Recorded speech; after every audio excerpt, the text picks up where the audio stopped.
Hello दोस्तों। तो कैसे हैं आप लोग। आज मैं आपके लिए एक ऐसी मूवी का एक्सप्लेनेशन लेकर आया हूँ जो कि एक सच्ची घटना पे आधारित है। इस मूवी का नाम है 127 आवर्स, जो कि 2003 में रिलीज हुई थी। यह एक ऐसे पर्वतारोही के बारे में है जो कि बिना अपनी फैमिली को बताए एक दिन एक ट्रैकिंग पर निकल जाता है और बीच ट्रैकिंग में ही वह एक बहुत बड़ी मुसीबत में फंस जाता है। अब वो इस मुसीबत से कैसे बाहर निकलता है, यह जानने के लिए वीडियो को अंत तक जरूर देखना। तो चलिए बिना किसी देरी के कहानी की शुरुआत करते हैं। कहानी की शुरुआत में हमें एरन नाम का एक माउंटेनियर दिखाया जाता है जो कि एक ट्रैकिंग ट्रिप पर जा रहा होता है। कार चलाते चलाते एरन को काफी देर हो जाती है और वह एक जगह कार में ही रुक जाता है और वहीं पर वो अपनी रात बिताता है। अगले सीन में सुबह होते ही एरन अपनी साइकिल लेकर ट्रैकिंग पर निकल जाता है। वह काफी जगह अकेला ट्रैकिंग पर जा चुका था और इस बार वह यूएस के उता माउंटेन्स में ट्रेनिंग करने के लिए जा रहा था। ट्रैकिंग के दौरान अक्सर वो एक वीडियो डायरी रिकॉर्ड करता था। वह जैसे ही आगे बढ़ रहा था वह सब कुछ अपने कैमरे में रिकॉर्ड करता जा रहा था और कुछ दूर चलने के बाद वो अपनी साइकिल पर से गिर जाता है। मगर हम यहाँ देख पाते हैं कि एरन बहुत ही खुशमिजाज टाइप का इंसान होता है और वह फिर से अपनी साइकिल पर सवार होकर अपने डेस्टिनेशन की तरफ बढ़ने लग जाता है। जिसके बाद वह अपनी साइकिल को एक पेड़ से बांधकर पैदल ही आगे बढ़ने लग जाता है। कुछ दूर चलने के बाद वह देखता है कि वहाँ पर दो और पर्वतारोही अपनी ट्रैकिंग खत्म करके अपने घर की ओर निकल रही होती हैं। वह उन दोनों के पीछे जाता है, जहाँ पर उसे पता चलता है कि वह दोनों अपनी ट्रैकिंग खत्म करके अपने कैंप की तरफ वापस जा रही थी, मगर वह दोनों रास्ता भटक चुकी थी। फिर एरन उनके पास जाकर उन्हें सही डायरेक्शन बता देता है। जिसके बाद वह अपना सेल्फ इंट्रोडक्शन उन दोनों को देता है। इन दोनों लड़कियों का नाम क्रिस्टी और मैगन होता है। फिर एरन उन दोनों से कहता है कि अगर मैं तुम्हें कुछ दिखाना चाहूँ तो क्या तुम मेरे साथ चलोगी। जिस पर वह दोनों लड़कियां एरन की बात से एग्री कर लेती हैं और उसके साथ साथ उसके पीछे पीछे चल देती हैं। जिसके बाद एरन उन दोनों को एक पतले से पैसेज के थ्रू एक अंडरग्राउंड पोल में लेके जाता है। एंड गाइस, यह सीन और ये जगह किसी जन्नत से कम नहीं लग रही थी। वह तीनों वहां मिलकर खूब सारी मस्ती करते हैं। जिसके बाद वह लोग वहां से चली जाती हैं।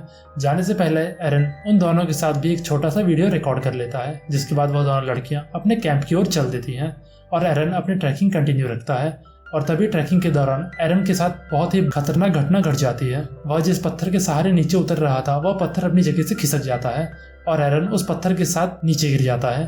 और तभी एरन देखता है कि उसका हाथ उस पत्थर के नीचे बुरी तरीके से दब गया था और वह बहुत कोशिश करता है अपना हाथ वहां से खींचने के लिए, मगर वह पत्थर इतना ज्यादा बड़ा था कि एरन उसे 1 इंच भी नहीं हिला पाता। एरन के हाथ की हड्डी पूरी तरीके से चकनाचूर हो गई थी। तभी एरन को बहुत तेजी से प्यास लगती है और वह पानी पीना चालू कर देता है, मगर अचानक से उसे ध्यान आता है कि वह यहाँ फंस चुका है और जब तक कि वह यहाँ से सही सलामत नहीं निकल जाता उसे पानी की सख्त जरूरत पड़ेगी। जिसके बाद एरन अपनी घड़ी में टाइम देखता है और वह जोर जोर से क्रिस्टी और मैगन का नाम चिल्लाने लग जाता है। उसे लग रहा था कि शायद वो ज्यादा दूर ना गई हो और मेरी आवाज सुनकर मेरी मदद के लिए यहाँ वापस आ जाए, मगर इसका कोई फायदा नहीं होता क्योंकि उस इलाके में अब दूर दूर तक कोई जानवर भी नहीं था। इंसान तो बहुत दूर की बात है। अब एरन को खुद ही वहां से किसी तरह निकलना था।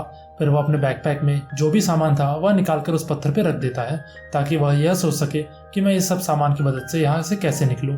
और फिर वह एक छोटे से चाकू की मदद से पत्थर का कोना काटना चालू कर देता है। उसे लग रहा था कि शायद इस पत्थर में थोड़ी सी मूवमेंट आ सकती है और वह अपना हाथ बाहर निकाल सकता है, मगर चाकू बहुत ही ज्यादा छोटी होने के कारण वो उतने एफिशिएंटली उस पत्थर को काटने में नाकाम थी। और तभी एरन के हाथ से वो चाकू छूटकर नीचे गिर जाती है, मगर वह किसी तरह एक लकड़ी की मदद से उस चाकू को वापस उठा लेता है। वो अपना हाथ चेक करता है जो कि पत्थर के नीचे दबे होने के कारण सुन्न पड़ चुका था और अब एरन को उस पत्थर को काटते काटते काफी वक्त हो चुका था और दिन ढलना शुरू हो गया था और फिर कुछ ही देर में रात हो जाती है। एरन बचे हुए पानी में से बड़ी सावधानी से एक एक घूंट पीना चालू कर देता है। एरन अपनी क्लाइंबिंग रोप की मदद से एक पुल्ली बनाकर उस पत्थर को हटाने की कोशिश करता है, मगर इस बार भी सिर्फ उसके हाथ निराशा ही लगती है।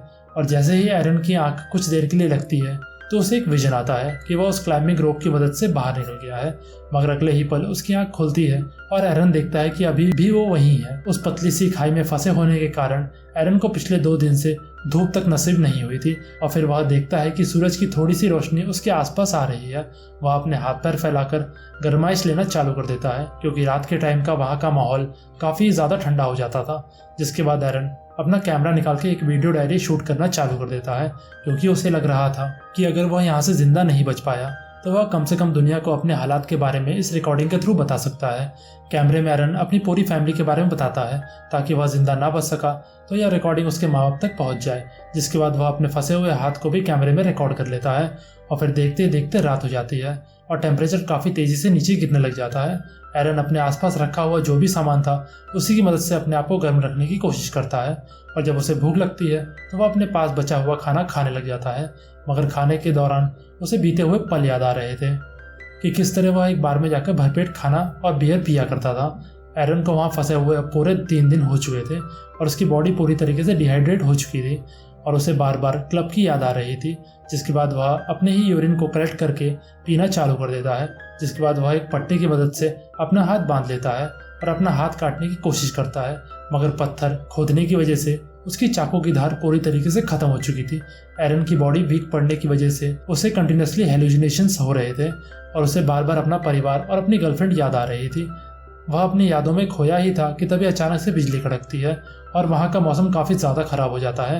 एरन देखता है कि काफ़ी तेज़ी से बारिश शुरू हो गई है और एरन के लिए तो मानो जैसे अमृत मिल गया हो। तभी एरन जल्दी से बारिश के पानी को बोतल में कलेक्ट करना चालू कर देता है, पर देखते ही देखते वहाँ पे पानी का सैलाब आ जाता है और एरन पूरी तरीके से पानी में डूब जाता है। वह एक बार फिर से अपना हाथ छुड़ाने की कोशिश करता है, मगर इस बार उसका हाथ निकल जाता है और वह पानी के साथ बह जाता है। वह जल्दी से वहाँ से निकलकर ऊपर की तरफ आ जाता है और अपने कार में बैठकर वहाँ से अपने घर की ओर निकल जाता है। मगर जैसे ही वह अपने गर्लफ्रेंड के घर पहुँचता है और उसका दरवाज़ा खटखटाता है तो उसकी गर्लफ्रेंड घर का दरवाज़ा उसके मुंह पर ही बंद कर देती है और वहाँ से चली जाती है। मगर अगले ही पल एरन देखता है कि ऐसा कुछ भी नहीं हुआ था, ना ही वहाँ पर कोई बारिश हुई थी और ना ही एरन वहाँ से निकल पाया था। वह यह सब हेलुसिनेट कर रहा था। अगले दिन एरन अपने आप का मोरल हाई रखने के लिए तरह तरह के हथकंडे अपनाता है। वह काफ़ी खुश रहने की कोशिश करता है, मगर जल्दी यह सब एक निराशा में बदल जाता है क्योंकि एरन जानता था कि सच्चाई क्या है। जिसके बाद उसे रियलाइज़ होता है कि उसने एक बहुत बड़ी गलती कर दी थी कि वह किसी को भी बताकर नहीं आया था कि इस बार वह ट्रैकिंग के लिए कहाँ जा रहा है। और तभी अचानक से एरन का ब्लड प्रेशर हाई होने लग जाता है, जिसे कम करने के लिए वह अपने हाथ में चाकू घुसा लेता है। रात में उसे काफ़ी ज़्यादा प्यास लग रही थी और वह अपना पेशाब पीने की कोशिश करता है, मगर उससे यह नहीं हो पाता। जिसके बाद वह क्रिस्टी और मेगन के साथ वाले वीडियो देखना चालू कर देता है क्योंकि उसमें चारों तरफ पानी ही पानी था। और फिर एरन को अपने परिवार, दोस्त, अपनी बहन और गर्लफ्रेंड के विजन्स आना चालू हो जाते हैं। वह देखता है कि उसने अपनी बहन से वादा किया था कि वह उसकी शादी में पियानो बजाएगा, मगर अब ऐसा कुछ भी मुमकिन नहीं होता नजर आ रहा था। एरन अपना गुजरा हुआ पल कैमरे में रिकॉर्ड कर रहा था। वह सारी बातें वो अपने कैमरे में रिकॉर्ड कर रहा था जो कि वो अपने परिवार वालों से कहना चाहता था। अगले दिन हेलुसिनेट करते वक्त एरन को अपना फ्यूचर सन दिखाई देता है। वह देखता है कि अगर वो वहाँ से निकल जाए तो वह दोबारा से एक खुशनुमा जिंदगी बिता सकता है, जिसे देखकर एरन के मन में एक बार फिर से जीने की चाह उठती है। जिसके बाद एरन थोड़ा सा प्रेशर लगाकर अपने एल्बो की हड्डी खुद ही तोड़ लेता है, जिसके बाद वह चाकू की मदद से अपना हाथ काटना चालू कर देता है और इसी दौरान उसे काफ़ी ज़्यादा तकलीफ का सामना करना पड़ता है और उसका काफ़ी ज़्यादा खून भी बह जाता है। और जब वह अपने हाथ की मेन नस काटने की कोशिश करता है तो वह एक बार फिर से उसका ब्लड प्रेशर हाई होने लग जाता है, मगर वह हिम्मत करके अपने पूरी जोर से अपने हाथ की नस काट देता है और पूरी जोर से अपना हाथ उस पत्थर के नीचे से खींच लेता है, जिसकी वजह से उसका हाथ बीच में से ही टूट जाता है और वह उस पत्थर से दूर खिसक के गिर जाता है। वह देखता है कि अब वह फ्री हो चुका है, जिसके बाद वह अपना सारा सामान लेकर वहां से निकलने लग जाता है, मगर वह जाने से पहले उस जगह की फोटो ले लेता है। कुछ दूर चलने के बाद उसे बाहर का रास्ता दिखाई देता है। वह काफ़ी ज़्यादा खुश होता है, मगर अब उसे काफ़ी ज़ोरों से प्यास लगी थी और तभी वह देखता है कि नीचे कहीं जमा हुआ पानी पड़ा होता है। वह क्लाइंबिंग रोप की मदद से नीचे उतरता है और पानी पीना चालू कर देता है, जिसके बाद वह वापस से अपने कैंप की ओर जाने लग जाता है। पर कुछ दूर चलते ही उसे एक फैमिली नजर आती है। वो उन्हें जोर जोर से चिल्लाकर उनसे मदद मांगने की कोशिश करता है, जिसके बाद वह फैमिली उसके पास आकर उसे पीने के लिए पानी देती है और उस जगह की पेट्रोलिंग अथॉरिटीज को अलर्ट कर देती है। जिसके बाद वह लोग एक हेलीकॉप्टर लेकर आते हैं और एरन को वहां से ले जाते हैं और मूवी यहीं पर खत्म हो जाती है। मूवी के आखिरी में यह दिखाया जाता है कि कुछ सालों में एरन की शादी हो जाती है और उसका एक बेटा भी होता है, जैसा कि उसने अपने विजन में देखा था जब वह उस खाई में फंसा हुआ था। एरन अब भी ट्रैकिंग करने जाता है, मगर वो गलती नहीं करता जो कि उसने अपने उस खौफनाक ट्रैकिंग के दौरान की थी, किसी को ना बताकर जाने की। अब से जब भी एरन किसी ट्रैकिंग पर जाता वह हमेशा अपने परिवार वालों या किसी न किसी को तो बताकर ही जाता था। तो दोस्तों, आपको इस मूवी की कहानी कैसी लगी? Do let us know in the comment section below और इस चैनल को लाइक, शेयर और सब्सक्राइब करना ना भूलें। Till the next video, bye bye.